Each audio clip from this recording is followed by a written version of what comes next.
अस्सलाम वालेकुम। Advance research methodology के लेक्चर 7 में खुशामदीद।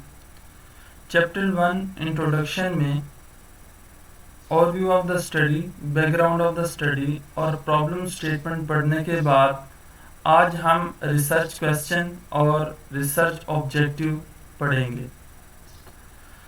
What is research question? Research question होता क्या है? बेसिकली रिसर्च क्वेश्चन को सब कैटेगराइज दो तरीके से किया गया है। एक है जनरल ऑब्जेक्टिव जनरल क्वेश्चंस और सेकंड है हमारे पास specific questions.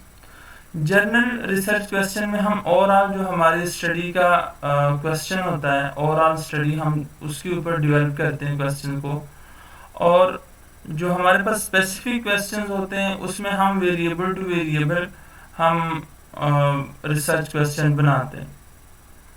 Mostly research thesis के अंदर या रिसर्च पेपर्स के अंदर जो रिसर्च क्वेश्चन बनाए जाते हैं वो 3 to 4 इनफ होते हैं, बिकॉज जितना आपका रिसर्च क्वेश्चंस कम होंगे उतनी ही आपकी जो रिसर्च स्टडी है उसमें क्लैरिटी होगी, कंसाइज होगी और उतनी ही आपकी मतलब कि लेस टाइम टेकिंग होगी।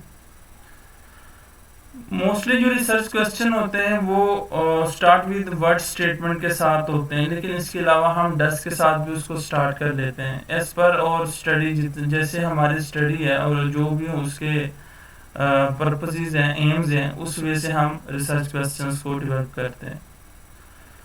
रिसर्च क्वेश्चन के बाद हम रिसर्च ऑब्जेक्टिव्स की बात करते हैं। तो ऑब्जेक्टिव्स में क्या होता है, ये सोल्यूशन होता है जो भी अंडरलाइंग प्रॉब्लम हमारे पास होती है, लेकिन ये सोल्यूशन आपका प्रैक्टिकल होना चाहिए। जिस तरह हमने रिसर्च क्वेश्चन के दो कैटेगरीज हैं, इसी तरीके से रिसर्च ऑब्जेक्टिव्स को भी दो सब कैटेगरीज हैं, जिसमें से हम हमारे पास जो फर्स्ट होता है वो जर्नल रिसर्च ऑब्जेक्टिव्स होते हैं और सेकंड हमारे पास स्पेसिफिक रिसर्च ऑब्जेक्टिव्स होते हैं। मोस्टली रिसर्चर इस बात के ऊपर फोकस करते हैं कि अगर आपके पास एक रिसर्च क्वेश्चन है तो आपके पास एक ही उसका रिसर्च ऑब्जेक्टिव्स होना चाहिए। कुछ कहते हैं कि नहीं, अगर आपके पास दो रिसर्च क्वेश्चन है तो आप एक रिसर्च ऑब्जेक्टिव्स अगर डेवलप करते हैं तो ये बेस्ट है।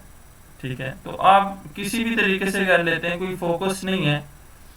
तो इसके बाद अगर देखा जाए तो रिसर्च ऑब्जेक्टिव्स को हम जो है वो स्टार्ट करते हैं डिफरेंट वे से। यहाँ पे कुछ एग्जांपल्स मैंने पुट की हैं कि हम यहाँ पे to analyse the impact, to examine, to identify, to measure, to study, to determine, to evaluate, to refine, हम इन वर्ड से जो स्टार्ट कर सकते हैं इन वर्ब के साथ। ठीक है, तो ये बहुत ही इम्पोर्टेंट है कि आप जिस तरह का रिसर्च क्वेश्चन बनाते हैं या जिस तरह का आपका रिसर्च ऑब्जेक्टिव होता है, on the base of research objective आप उसके ऊपर रिसर्च क्वेश्चन बनाते हैं। कई स्टडीज के अंदर रिसर्च ऑब्जेक्टिव्स को मतलब कि 1.3 में लिखा जाता है और रिसर्च क्वेश्चंस को जो है वो 1.4 में लिखा जाता है, लेकिन नॉर्मली फॉर्मेट के थ्रू आप उसमें चेंजिंग ला सकते हैं।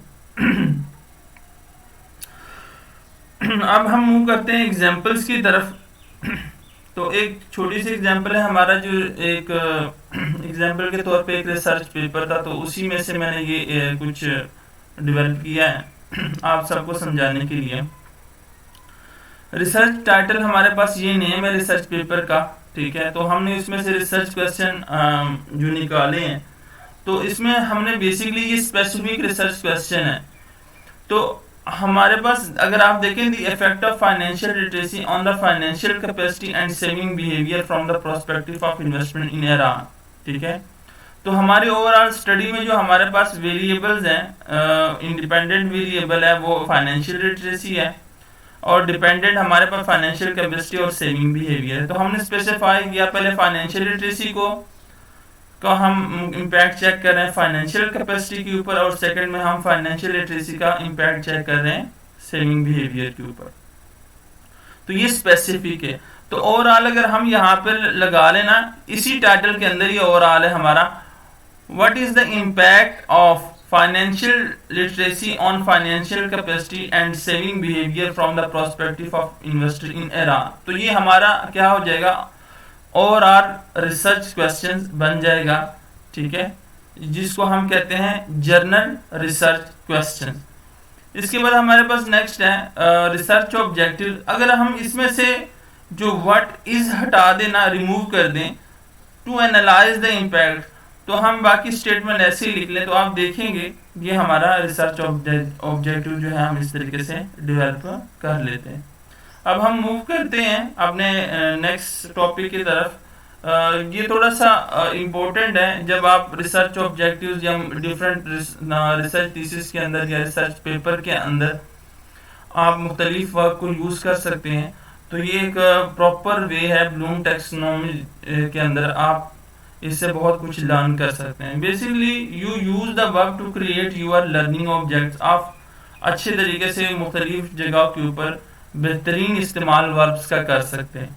इसमें हम करते क्या है, फर्स्ट स्टेज के अंदर हम रिमेंबर करते हैं, कोई फैक्ट वगैरह है हम उसको रिमेंबर करते हैं, फिर उसको अंडरस्टैंड करते हैं उस कंसेप्ट को, फिर उस कंसेप्ट को या रूल जो भी हमारे पास आइडियाज होते हैं उसकी इम्प्लीमेंटेशन करते हैं, अप्लाई करते हैं, एनालाइज करते हैं, ब्रेक डाउन करते हैं और एवेल्यूएट करते हैं, और एट द एंड के ऊपर हम मुख्तलिफ पार्ट्स को आपस में कंबाइन करके उसको में से कोई नई चीज़ हम क्रिएट करते हैं। इसका सेकंड में अगर आप देखें तो इसके कैटेगराइज है, इसके 6 वेज हैं, स्टेजेस हैं। नॉलेज है हमारे पास, ठीक है, हम फर्स्ट के ऊपर कोई नॉलेज वगैरह है वो गेट करते हैं, ठीक है, फिर उसके बाद उसको रिमेंबर करने की कोशिश करते हैं, अंडरस्टैंड करते हैं, अंडरस्टैंड करने के बाद हम इसको मुख्तलिफ तरीके से अप्लाई और transfer learning to own life, अपनी जो भी स्टडी वगैरह के ऊपर उसकी इम्प्लीमेंटेशन करते हैं, अप्लाई करते हैं, फिर उसको ब्रेक डाउन करते हैं, एनालाइज करते हैं और इसको सिंथेसाइज करते हैं। सिंथेसाइज में हमारे पास क्या रहता है कि creating something new by combining part to form a unique solution to a problem. Create हम करते हैं कोई नई चीज़ और एट द एंड के ऊपर हम जज करते हैं। इसकी एक एग्जांपल हम ले लेते हैं, ये वर्ब की है, जिसकी यहाँ पे नॉलेज में हमारे पास डिफाइन है। तो जब हम इसको कंप्रीहेंशन की तरफ जाते हैं तो ये क्लासीफाई वर्ब बन जाता है। फिर एप्लीकेशन की तरफ हमारे पास ये बिल्ड हो जाता है, एनालाइज में कैटेगराइज करते हैं और सिंथेसाइज में क्या करते हैं, सिंथेसिस में असेंबल करते हैं और इसी तरह से एवेल्यूएट में अप्रेज कर लेते हैं। तो इस तरह की डिफरेंट यहाँ पे इसके एग्जांपल्स हैं। हम इसमें से कोई भी एग्जांपल जो है वो अपनी जो रिसर्च स्टडीज के अंदर है, जो अपनी थीसिस राइटअप या रिसर्च प्रपोजल राइटअप के अंदर है, उसमें हम यूज़ कर सकते हैं।